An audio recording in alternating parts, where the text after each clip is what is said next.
اور حضور نے فرمایا ہے وہ جنگ جب ہوگی تو ایک باپ کے اگر 100 بیٹے ہوں گے تو 99 ختم ہو جائیں گے، ایک بچے گا۔ یہ حدیث ہے، حدیث صحیح۔ اور آپ نے فرمایا ویل للعرب من شر قد اقترب، عربوں کے لیے ہلاکت ہے، عربوں کے لیے بربادی ہے اس شر سے جو قریب آ چکی ہے۔ اور آج جس طرح انہوں نے ان کی تہذیب کو اختیار کر لیا ہے، دبئی جا کر دیکھیے، بدترین مغربی معاشرہ جو ہے وہ دبئی کے اندر ہم نے قائم کر کے دکھا دیا۔ اب سعودی عرب اس راستے پر بڑھ رہا ہے۔ فرش التراب يضمني وهو غطاء۔ اب نوٹ کر لیجئے، یہ کتابیں اگر آپ پڑھنا چاہیں تو کتاب الملاحم میں پڑھیے۔ بدترین عذاب عربوں پر آیا کھڑا ہے، سروں پر تنا ہوا ہے، بدترین۔ ایسی جنگ ہونی ہے الملحمۃ العظمیٰ، جس کو کہ میں بھی آپ کے گواہی پیش کر دوں گا، جسے کہا گیا ہے لاسٹ کروسیڈ۔ بش نے بھی کروسیڈ کا لفظ بول دیا تھا، پھر واپس لیا اس نے۔ نکل جاتی ہے جس کے منہ سے سچی بات مستی میں، فقیہ مصلحت بین سے اور ہندے بادہ خار اچھا، کروسیڈ کہہ کر پھر واپس لیا۔ یہ کروسیڈ، اس کے اوپر جس قدر نقصان ہونا ہے عربوں کا، گریٹر اسرائیل بنے گا، یہ عراق، شام، اردن، سعودی عرب کا کچھ شمالی علاقہ، ترکی کا جنوبی علاقہ، مصر کا صحرائے سینا، اور اس کے ساتھ ہی جو بہترین اس کا زرخیز ترین علاقہ ڈیلٹا آف نائل، یہ سب یہودیوں کے قبضے میں جائیں گے۔ اس کو حدیث میں کہا گیا الملحمۃ العظمیٰ۔ عیسائی 80 علم لے کر مسلمانوں تم پر حملہ آور ہوں گے، اور ہر علم کے نیچے 12,000 فوج ہوگی، 9.5 لاکھ فوج۔ یہ نیٹو کی تیاری کس کے لیے ہو رہی ہے؟ جب USSR کا خاتمہ ہوا تو پوچھا گیا تھا نیٹو چیف سے، اب کس لیے؟ تمہارا وہ دشمن تو ختم ہو گیا، اب ہمیں اسلامک فنڈامنٹلزم سے نمٹنا ہے۔ وہ جانتے ہیں خطرہ یہی ہے،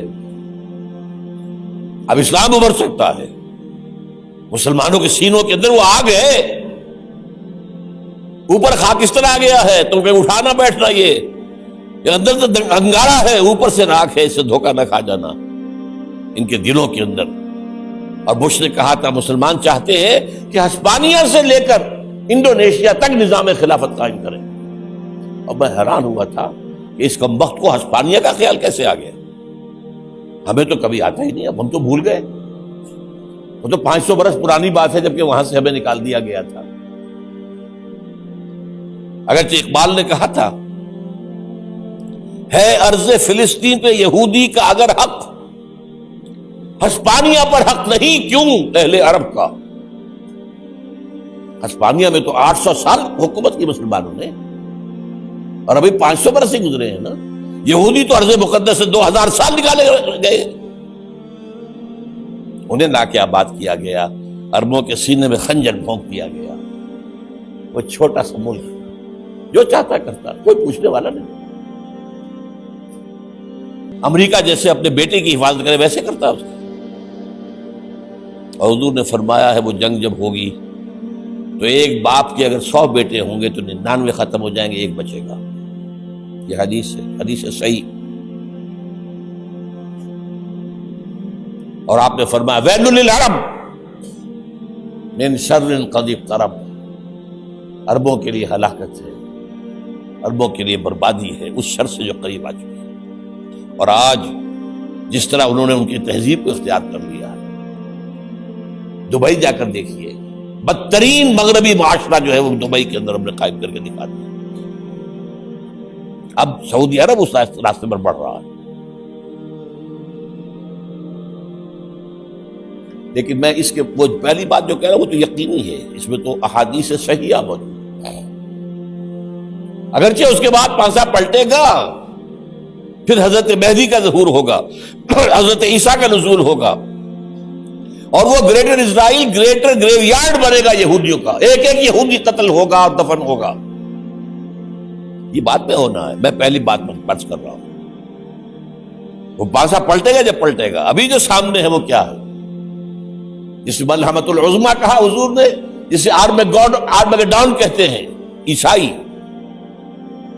آرمگیڈون کی اگر کہیں جا کر آپ دیکھیں گے، آپ ڈکشنری میں مانی تو کیا لکھا ہے؟ A very big war which will be fought between the forces of evil and good before the end of this world. اس دنیا کے خاتمے سے پہلے خیر اور شر کی قوتوں کے درمیان بہت بڑی جنگ ہوگی۔ ارمجدون اسے کہتے ہیں عربی میں، اور آرمگیڈون اسے کہتے ہیں انگریزی کے اندر، اور یہ بائبل کی آخری کتاب کے اندر ہے، جو اس میں کہ مکاشفات یوحنا، ریویلیشنز آف سینٹ جان۔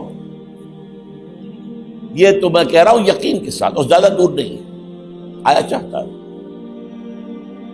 اس لیے کہ یہودیوں کا اور عیسائی جو کنزرویٹوز ہیں، نیو کنزرویٹوز، ان کا 5 نکاتی ایجنڈا ہے متفق علیہ، جس کے تحت کہ یہ جنگ صلیبی شروع کی گئی ہے۔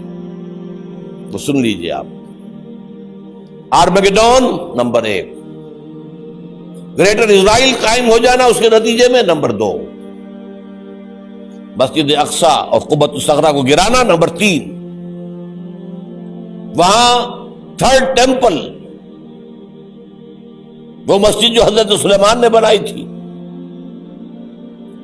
1000 قبل مسیح میں، پھر برباد کی تھی نبوکدنضر نے، دوبارہ بنائی گئی، پھر دوبارہ ختم ہوئی 70 عیسوی تک گری پڑی ہے۔ ان کا خانہ کعبہ گرا ہوا ہے 70 عیسوی سے لے کر آج تک۔ ایک دیوار ہے ویلنگ وال، جہاں جاتے ہیں، روتے ہیں، پیٹتے ہیں، ماتم کرتے ہیں، وہاں وہ بنے گا 3rd ٹیمپل۔ اور نمبر 4، اس میں لا کر رکھا جائے گا تخت حضرت داؤد کا۔ یہ تخت کہاں ہے اس وقت؟ یہ لندن شریف کے اندر، جو ان کی پارلیمنٹ کا جو چرچ ہے، ویسٹ منسٹر ایبے، اس میں رکھا ہوا ہے۔ ایک پتھر تھا جس پر بٹھا کر حضرت داؤد کی تاج پوشی ہوئی، پھر حضرت سلیمان کی ہوئی، پھر وہ پتھر رکھ دیا گیا جب حضرت سلیمان نے بنایا ہیکل مسجد اقصیٰ، وہاں رہا وہ۔ ہر بادشاہ جو تھا یہودی اسی کے اوپر بٹھا کر اس کی تاج پوشی ہوتی تھی۔ سن 70 میں ٹائٹس نے گرایا اسے، ہیکل کو، وہ پتھر لے گیا، وہاں سے روم گیا، روم سے آئرلینڈ گیا، آئرلینڈ سے اسکاٹ لینڈ آیا، اسکاٹ لینڈ سے انگلینڈ آیا، اور اب وہ رکھا ہوا ہے 14ویں صدی عیسوی سے آج تک۔ وہ ویسٹ منسٹر ایبے میں رکھا ہوا، ایک کرسی کی سیٹ میں اسے بنا دیا گیا ہے تخت کی شکل میں۔ اب انگریزوں میں کوئی ملکہ ہو، کوئی بادشاہ ہو جس کی بھی تاج پوشی ہونی، اس میں ہوگی۔ یہ لا کر رکھا جائے گا 3rd ٹیمپل میں، اور اس پر یہودیوں کے خیال کے مطابق ان کا مسیحا آئے گا جو مسیح دجال ہوگا۔ عیسائیوں کے خیال کے مطابق حضرت عیسیٰ آئیں گے، وہ ہمارا بھی خیال ہے حضرت عیسیٰ آئیں گے علیہ السلام۔ بہرحال یہ تو بات کی باتیں ہیں نا، اس وقت جو میں عرض کر رہا ہوں، عربوں پر بہت بڑا عذاب۔